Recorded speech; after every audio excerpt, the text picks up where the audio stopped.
오늘 제목입니다. 제가 첫 줄을 읽으면 여러분들이 두 번째 줄 읽어주십시오. 우리는 불량품이 아닙니다. 우리는 최상품입니다. 아멘. 제주도에 가면 손흥민을 닮은 어떤 똑같은 사람이 있다는 거 아세요? 네. 제주도에 똑같은 손흥민하고 똑같은 헤어스타일과 비슷한 외모와 토트넘 유니폼을 입고 장사를 하던가요? 그분이? 네, 장사를 하는 그분이 있습니다. 그래서 그랬어요? 그분이 최근에는 진짜 손흥민과 이렇게 만나기도 하더라고요. 근데 이제 많은 누리꾼들이 그분을 향해서 뭐라고 표현하냐면 테무에서 산 손흥민이다 이렇게 이야기합니다. 테무라는 그 쇼핑 플랫폼을 아시죠? 그곳에서 산 그 저렴한 친구들 굉장히 많잖아요. 예, 그래서 1,000원, 2,000원으로 우리 마음이도 최근에 장난감을 사기도 했었는데 그 품질이 정말 대단하더군요. 정말 금방 다 이렇게 못 쓰게 되는 놀라운 기적을 보게 되었습니다. 그런데 테무에서 산 것 중에서 꽤 쓸모 있는 것들도 있더라고요. 그래서 아마 많은 사람들이 그 테무를 끝까지 고집하고 그 테무를 사랑하지 않는가 싶습니다. 자, 그런데 비슷하게 중고차 시장에 가면 레몬 마켓이라고 그런 경제 용어가 있더라고요. 레몬 시장이라는 말 여러분 들어보셨습니까? 과일이 달아야 되는데 겉은 번지르르한데 속은 굉장히 시어서 저급품이나 불량차만 판매되는 그 중고 시장을 일컫는 속어입니다. 반대말은 복숭아 시장이라고 하기도 한다고 하더라고요. 그래서 레몬 마켓 그리고 피치 마켓 뭐 이렇게 부른다고 합니다. 우리나라 말로는 이 레몬 시장을 게살구 시장이라고 부르기도 한다고 합니다. 겉은 멀쩡한데 이 중고차를 사고 나니까 차의 결함이 계속 발견되더라는 겁니다. 최상품은 도대체 어디 있는지 다 자취를 감춰버리고 불량품만 남아도는 시장의 생태계를 이야기하면서 레몬 시장이다 이렇게 이야기합니다. 자, 그러면 질문 드립니다. 최상품은 어디 있을까요? 최상품은 존재하지 않는가? 그렇지 않습니다. 레몬 시장에 최상품이 없는 이유는 이 판매자가 그것을 유통하지 않고 자기들이 독점하고 그것을로 광고만 하고 저 그거 살게요 이러면 불량품만 내다 파는 그런 방식으로 취해지는 이 시장의 악순환 때문에 이제 레몬 마켓이라는 이름이 붙은 것이죠. 이 모습을 보면 레몬 시장 그 어느 뒤안길에도 최상품은 존재합니다. 저 뒤편 깊숙한 그 골목 어딘가에 최상품은 숨겨져 있다는 사실이죠. 그러면서 이 증상을 묵상하면서 저희들은 저희들의 삶도 동시에 통찰해보게 됩니다. 하나님께서는 저희들을 지으실 때 본래 최상품으로 지으셨습니다. 무엇이 그것을 증명하는가? 굉장히 여러 것들이 있는데요. 말씀으로 증명해 보겠습니다. 한번 읽겠습니다. 시작. 하나님이 이르시되 우리의 형상을 따라 우리의 모양대로 우리가 사람을 만들고. 아멘. 자, 그동안 하나님께서 이 세상을 창조하실 때는 말씀으로 선포하며 뚝딱뚝딱 만드셨습니다. 그런데 대뜸 여섯째 날은 대뜸 회의를 하고 계십니다. 뭔가 의논하죠. 상의를 합니다. 우리의 형상을 따라 우리의 모양대로 우리가 사람을 만들자 이렇게 의논을 하고 상의를 한다는 거죠. 언제 의논합니까? 언제 긴급 회의를 엽니까? 중요한 일을 앞두고 저희들이 회의하고 상의하죠. 하나님도 마찬가지입니다. 여기서 우리라고 하는 것은 삼위일체 하나님을 이야기합니다. 성부, 성자, 성령 하나님께서 우리 사람들을 만드실 때는 더욱더 신경 썼습니다. 더 심혈을 기울였고 더 잘 만들고자 최상품을 만들어 보고자 하는 의도로 회의를 열었다는 사실이 그것을 증명합니다. 그러면 우리들은 그 회의를 열어서 잘 만들어졌는가? 잘 만들어졌습니다. 한번 읽겠습니다. 시작. 하나님이 지으신 그 모든 것을 보시니 보시기에 심히 좋았더라. 저녁이 되고 아침이 되니 이는 여섯째 날에. 우리 옆 사람 축복할까요? 당신을 보니 심하게 좋습니다. 심하게 좋습니다. 왜 아림이랑 지안이 안 해요? 네, 하나님께서 우리의 이 만든 상의를 거치고 회의를 거쳐서 만든 여섯 번째 사람이라고 하는 이 최상품을 보시고 심하게 좋았습니다. 그동안 다섯째 날까지는 그냥 좋으셨습니다. 근데 심히 좋았다라고 하는 이 표현은 드디어 여섯째 날에서야 등장하는 최상의 기쁨을 표현하는 말씀인 것이죠. 그러므로 우리는 하나님의 최상품이 될 수 있는 것입니다. 하나님께서 세상을 만드시고 마치 화가처럼 한 발 물러나서 내가 만든 이 사람들을 보시며 흐뭇하셨습니다. 하나님의 마음이 시원하셨고 흔쾌하셨습니다. 그러므로 우리 모두는 신자든 불신자든 인류는 하나님께서 여시는 그 품평회가 있다면 분명히 다 S급이고 복숭아입니다. 레몬은 없는 것입니다. 자, 그런데 문제는 무엇인가? 바로 하나님의 형상이 빠진 것이 문제입니다. 하나님께서 우리를 만드실 때 우리 속에 재료를 넣으셨거든요. 비밀의 재료. 그것은 바로 하나님의 형상 한 스푼을 저희들에게 첨가하셨습니다. 그래서 저희들은 최상품이 될 수 있는 거거든요. 그런데 이제 문제는 언제 발생하는가? 바로 죄의 개입에 있을 때 저희들은 변질됩니다.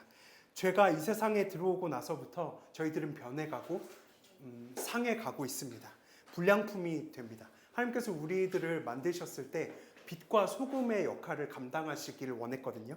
빛은 무언가를 밝게 해야 되고 소금은 무언가를 짜게 합니다. 그러니까 뭔가를 변화시켜야 사람의 마땅한 모습인 것이죠. 그런데 우리들은 이 세상을 바꾸기는커녕 세상에 찌들어 사는 사람들이 되었습니다. 그렇게 죄인은 본인이 복숭아인 줄도 모르고 레몬 시장에 들어가서 살아가더라는 것입니다. 이것이 바로 우리들의 현실입니다. 하지만 우리들은 레몬으로 살 것인지 복숭아로 살 것인지 결정할 수 있습니다. 왜냐하면 하나님께서 그 때때마다 선택할 수 있는 자유의지를 저희들에게 주셨기 때문입니다. 그래서 우리는 이 자유의지라고 하는 선택길 앞에서 신자라면 평생을 내가 믿음대로 살 것인지 죄인처럼 살 것인지를 선택하며 평생 고민하며 살아가게 됩니다. 그리고 그 수많은 선택 끝에 우리들의 결산의 날에는 너는 이렇게 믿음으로 산 것만 남겨왔구나 라고 하는 평가를 저희들은 다 듣게 되는 것입니다. 오늘 여러분들과 이 말씀을 통해서 최상품이 살아가는 방법과 그리고 불량품이 범하는 우를 저희들이 살펴보면서 이 성전을 나갈 때는 저희들 가운데 있는 불량된 모습은 다 사라지고 아멘. 최상품이 되어서 이곳을 벗어나는 축복이 있기를 주님의 이름으로 소원합니다. 자, 그럼 최상품은 어떻게 사는가? 첫 번째 말씀인데요. 우리 말씀 읽겠습니다. 시작. 하나님이 자기 형상 곧 하나님의 형상대로 사람을 창조하시되 남자를 아멘. 우리 따라할까요? 남자와 여자를 창조하시고. 저희가 지금 창세기 여정을 함께 해서 알지만 하나님께서 뭔가 지으실 때 항상 뭔가를 구별하셨습니다.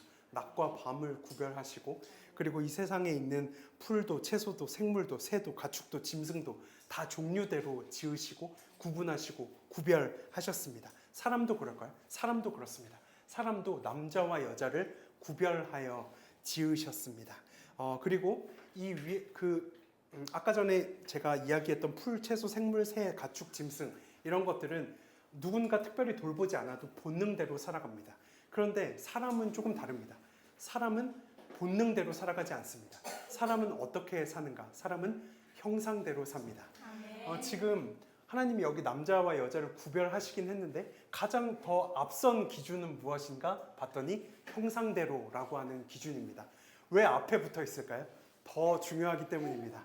이 형상대로 산다라고 하는 이 정체성이 더 중요하기 때문에 이 남자와 여자를 구분하는 것보다 더 앞에 배치된 것입니다.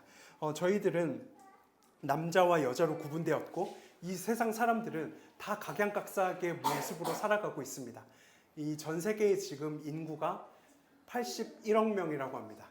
81억 명은 81억 개의 사연으로 지금 살아가고 있죠.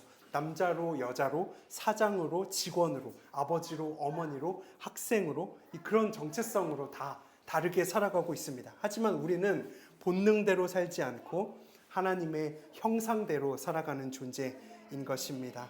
요셉이라고 하는 인물 아시죠? 요셉이 한때는 굉장히 사랑받던 막내의 모습으로 살아갔습니다. 그런데 17살 때 노예로 팔려가거든요. 지금 지안이 몇 살이죠? 17? 16살. 그러니까 지안이만한 친구 때 요셉은 그 노예로 팔려가게 됩니다. 그 삶의 모양이 바뀌었죠. 그 삶의 무늬가 달라졌습니다. 그런데 노예가 되었으면 이제 노예의 정체성으로 살아야 되거든요. 보디발의 집에 갔더니 그 보디발의 주인의 아내가 이 노예 요셉에게 요청합니다. 너는 이제 나와 동침해야 돼. 너는 나의 남자가 되어야 해. 이렇게 요청합니다. 그럼 노예의 정체성인 요셉은 사실 그 말을 들어야 하는 위치로 팔려간 것입니다. 하지만 요셉은 자기의 삶의 모양이 바뀌었지만 하나님의 형상대로 사는 것을 포기하지 않았습니다. 그러니까 노예로 팔리는 그 삶의 무늬가 바뀌었지만 자기 속에 있는 형상을 놓치지 않았다는 사실입니다.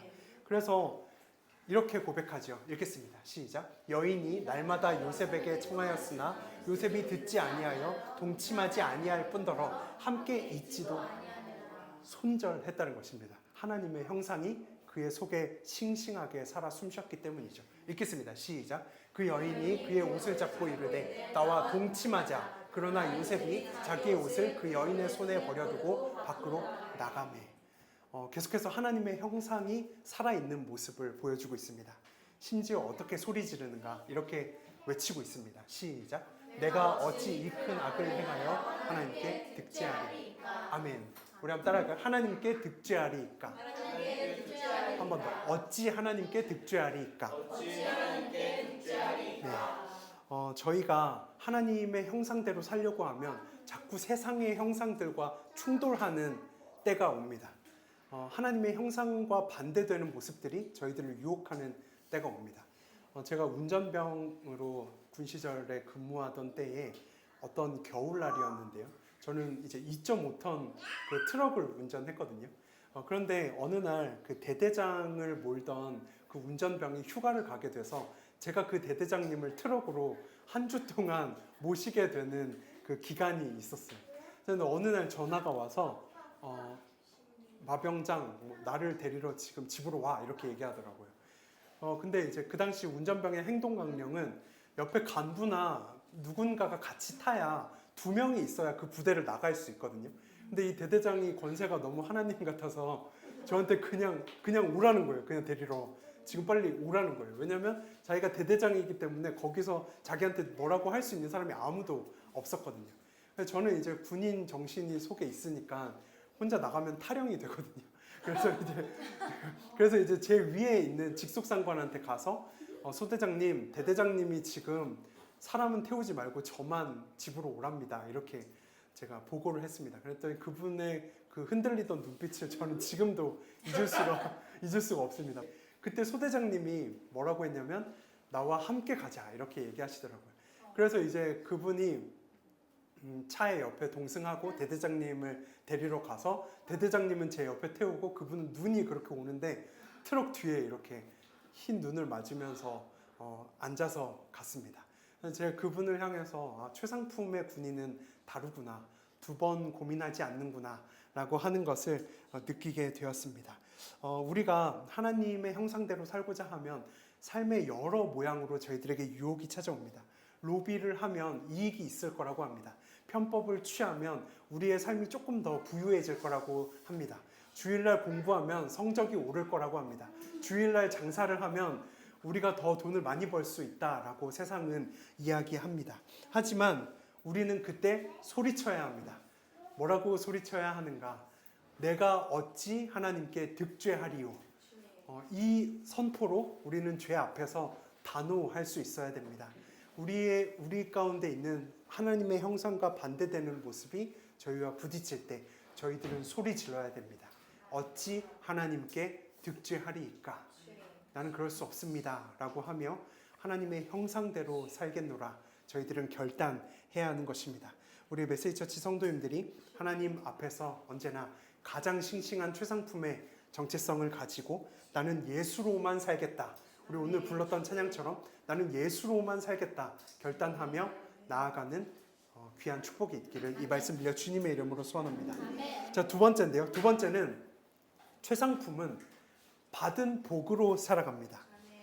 여기 말씀에 보면 우리 한번 읽겠습니다. 시작. 하나님이 그들에게 복을 주시며 하나님이 그들에게 이르시되 생육하고 번성하여 땅에 충만하라. 땅을 정복하라. 바다의 물고기와 하늘의 새와 땅에 움직이는 모든 생물을 다스리라. 아멘.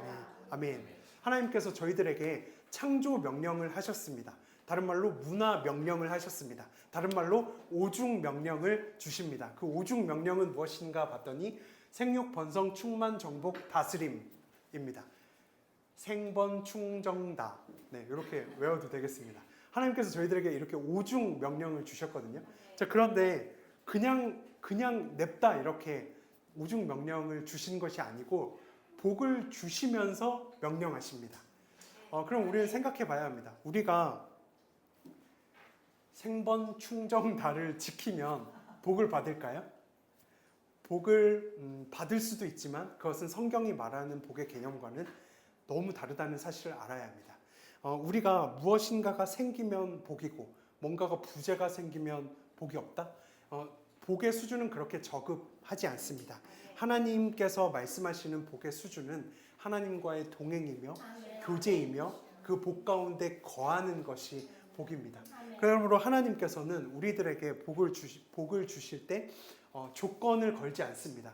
이 말씀의 순서를 보면 생육하고 복 주셨습니까? 아닙니다. 생육 안 해도 복 먼저 주셨습니다.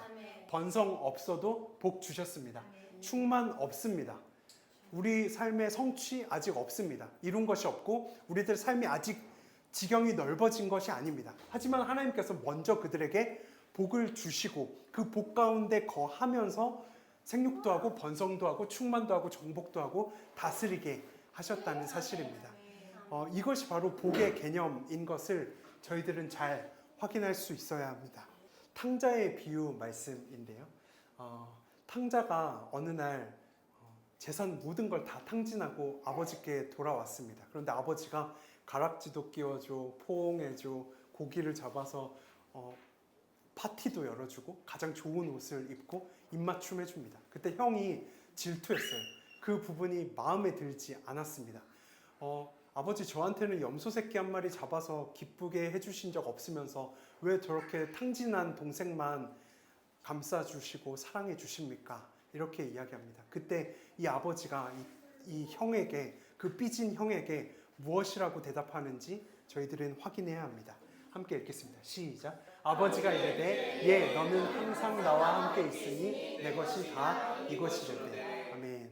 삐진 형에게 너는 나랑 함께 있잖아. 그게 복이야. 네가 나랑 함께 있으면 내게 다 네 거야. 이렇게 말하는 것이죠. 그러니까 복은 우리의 지갑이 채워지거나 아팠던 사람이 낫거나 이런 수준의 것을 넘어서 항상 하나님과 함께 있는 것. 그것이 바로 복인 것입니다. 이것을 보면 우리들은 오늘 기복신앙에 대한 오해를 풀어야 합니다. 복 가운데 살아갔던 구약의 대표적인 인물들이 너무 많이 있습니다. 함께 읽겠습니다. 시작. 큰 민족을 이루고 내게 복을 주어 내 이름을 창대하게 하니 너는 복을 받으리라. 자, 아브라함이 아직 안 창대합니다. 아직 아무것도 한 게 없는데 먼저 복을 주십니다. 동행의 복이죠. 교제의 복입니다. 네가 어떤 걸음을 걸어가든 내가 너와 함께 있을 거니까 너는 가라 라고 하는 것입니다. 아브라함은 갔을까요? 간 것 같습니다. 읽겠습니다. 시작. 이에 아브라함이 여호와의 말씀을 따라갔고 복을 주시어서 길을 옮겼더니 믿음의 조상이 된 결론입니다.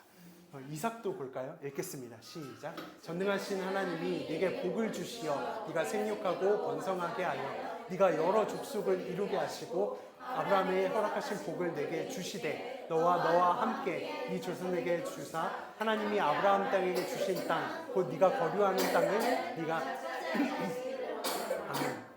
아직 땅을 차지 안 했습니다.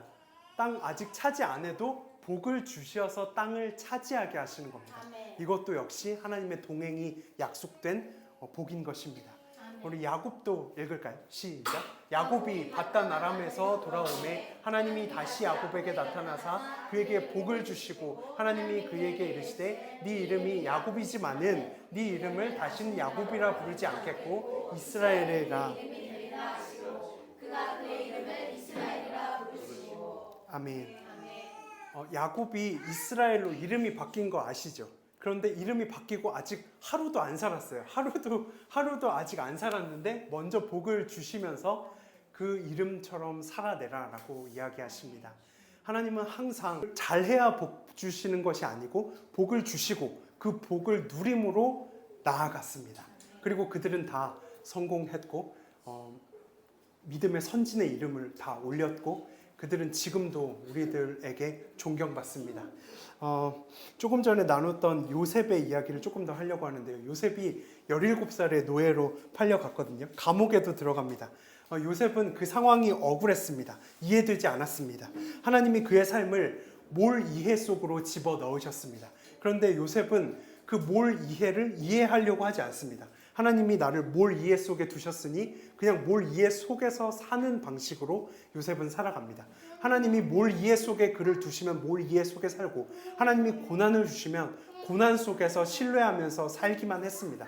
자, 그랬는데 정말 불통해 보이는 그 요셉의 모습을 성경이 한 문장으로 그를 어떤 사람이었는지 소개하려면 이렇게 소개하거든요. 읽겠습니다. 시작. 이는 여호와께서 요셉과 함께 하심이라. 여호와께서 그를 범사에 형통하게 하셨더라. 아멘.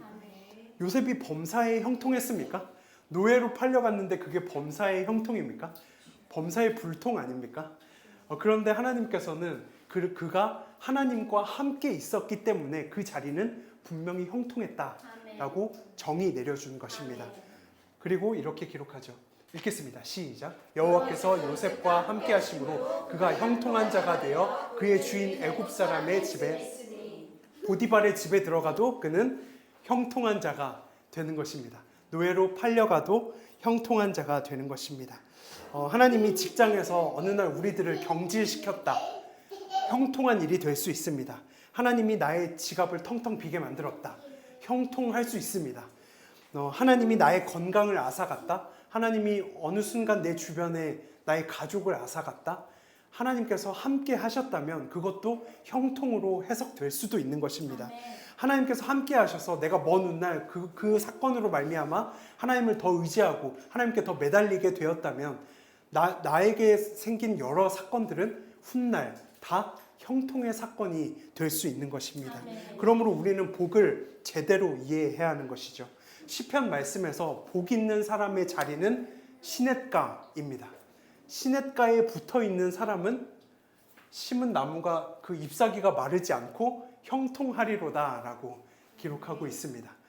시냇가에 붙어 있기만 하면 그곳이 저희들의 참된 서식지이기 때문에 그곳에서의 사는 사람은 ip사귀가 마르지 않습니다. 하지만 악인들은 그렇지 않죠. 세상의 풍조를 따라서 바람에 나는 겨와 같이 여기저기 떠돌아다닐 뿐입니다.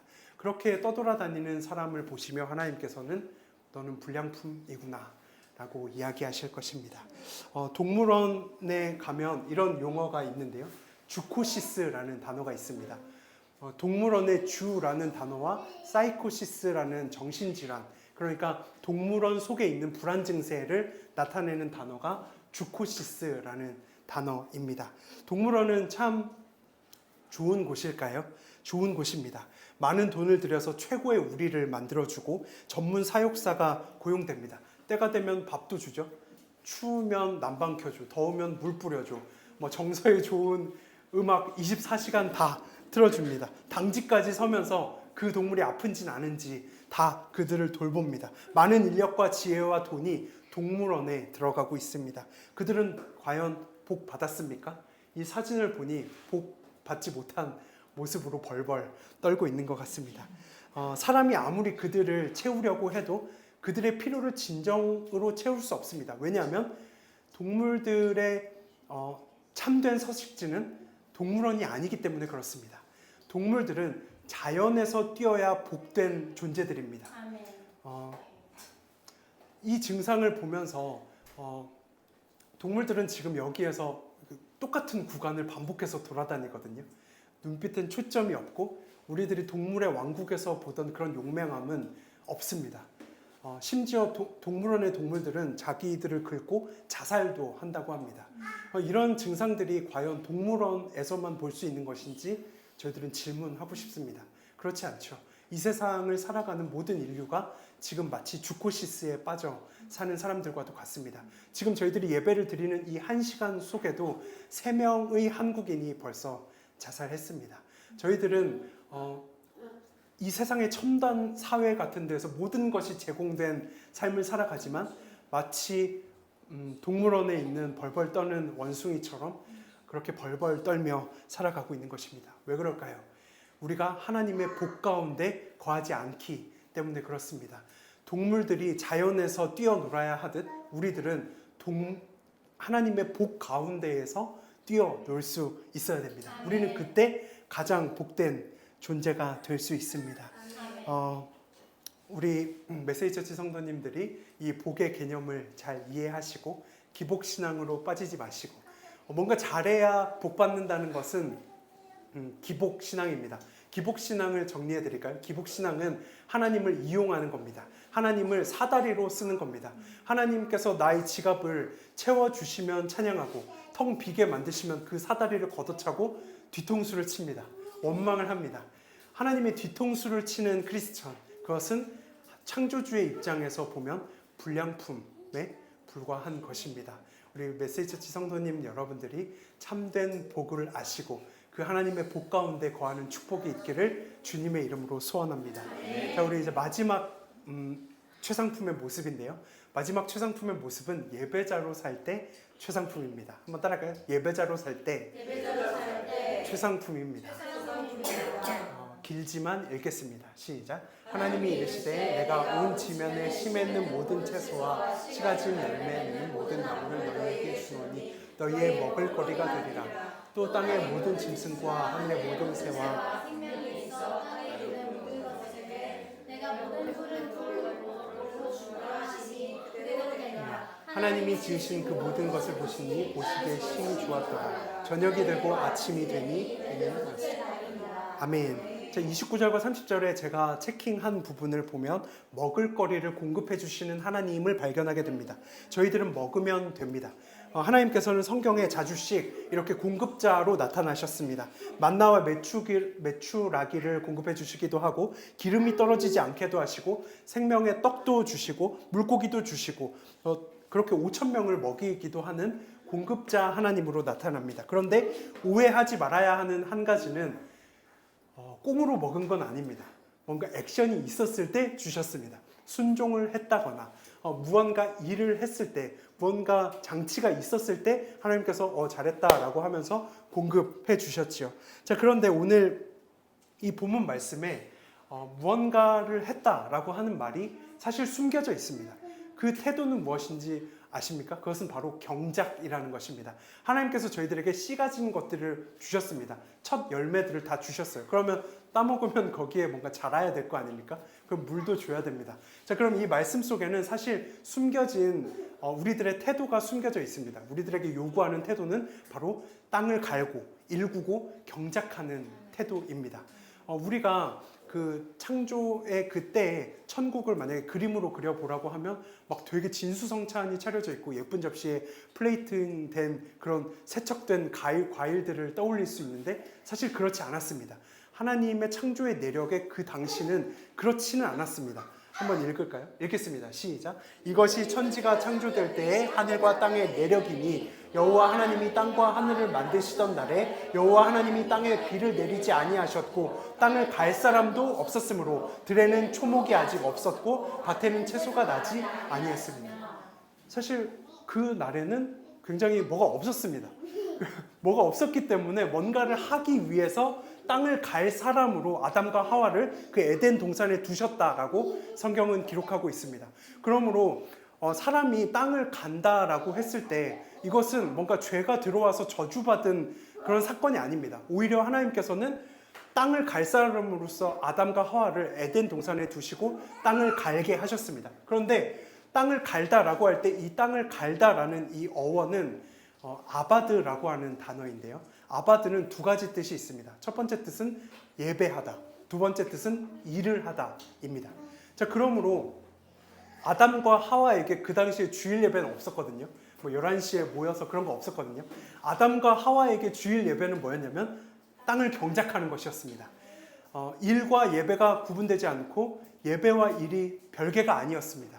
아담과 하와는 순종하는 그 자체, 하나님의 말씀에 순종하는 그 자체가 그 당시에 아담과 하와에게 주일 성수였습니다. 자, 그렇다면 빨리 현대적 다리를 놓아서 저희들에게 적용해보죠. 저희들이 주일만 예배를 반짝 잘 드리고 돌아가 버리면 그 평일은 엉망으로 산다? 그것은 하나님 입장에서 불량품의 모습인 것입니다. 우리 메시지 처치가 1부 예배는 10시에 천안성전에서 드리거든요. 2부 예배는 3시에 수지 성전에서 드립니다. 그런데 3부 예배가 있다는 걸 아셨습니까? 3부 예배가 있습니다. 3부 예배는 이 자리를 나가서 시작되는 여러분들의 다음 주일까지의 기간, 이것이 저희들의 모든 예배 시간이 될 수 있다는 사실입니다. 우리들은 이 예배와 일을 구분하지 않았던 아담과 하와의 태도를 본받을 수 있어야 됩니다. 우리가 일상에서 굉장히 치열하죠. 방학 때 아이들과 시간을 함께 보내는 것, 빨래하고 설거지하고 안 믿는 가족을 섬기거나 그들을 공경하거나 그들에게 한 번 더 신경 써서 그들을 살피는 것, 자녀가 아플 때 병원을 데려가주고 막 옷을 입혀가지고 전쟁 같은 예배를 참여하는 것, 그것이 다 아바드가 될 수 있다는 사실입니다. 하나님 입장에서는 이 자리에 지금 차려입고 우아하게 예배하는 것만이 아바드가 아니라 일상에서 우리가 모든 행위를 아바드로 받기를 원하십니다. 우리가 찻길을 운전하며 가며 보이는 그 매너도 아바드가 될 수 있습니다. 우리 곁에 힘들어하는 지체를 찾아가서 위로의 한마디를 건네주는 것도 하나님 입장에서 아바드가 될 수 있습니다. 채소를 심고 경작하며 땅을 일구고 먹는 것, 그것이 모두 다 하나님의 아바드였다는 사실입니다. 여러분들의 평일은 어떠하십니까? 주일만큼 거룩하십니까? 주일만큼 우아하십니까? 그렇다면 여러분들은 최상품입니다. 그런데 이곳에서만 나가면 바로 달라진다? 창조주의 입장에선 불량품의 모습인 것입니다. 옛날에 어떤 분이 그런 말씀하시더라고요. 차를 타고 교회에 가는데 이 부부가 네가 잘했니 내가 잘했니 고함을 치면서 막 싸우면서 교회에 갔다고 합니다. 근데 주차장에 도착했는데 장로님이 이렇게 걸어오시는 거예요. 이 부부가 막 이렇게 고함치며 싸우다가 창문을 지지직 열면서 할렐루야 장로님 평안하셨습니까? 이렇게 얘기했다는 거예요. 교회에서만 거룩거룩하고 교회에서만 아멘 아멘 하다가 세상에 들어가면 다시 저희들이 타락해 버리는 것, 그것은 불량품의 모습인 것입니다. 우리 메시지 처치 성도님들이 주일 성수뿐 아니라 평일의 모든 일상의 예배에서도 승리할 수 있는, 그때에도 아바드를 승리할 수 있는 여러분들이 되시기를 주님의 이름으로 축원합니다. 우리 말씀 정리할 텐데요. 그냥 같이 읽었으면 좋겠습니다. 읽겠습니다. 시작. 우리는 하나님의 형상대로 살 때 주상품입니다. 우리는 받은 복으로 살 때 주상품입니다. 우리는 예배자로 살 때 주상품입니다. 우리는 형상대로 살지 않고 문의대로 살면 불량품입니다. 우리는 동행의 복이 아닌 기복신앙으로 살면 불량품입니다. 우리는 일상의 예배에 실패하면 불량품입니다. 아멘. 한마디로 줄이면 우리들은 예수로 살면 최상품입니다. 우리 옆 사람 축복할까요? 예수로 살면 최상품입니다. 예수로 살면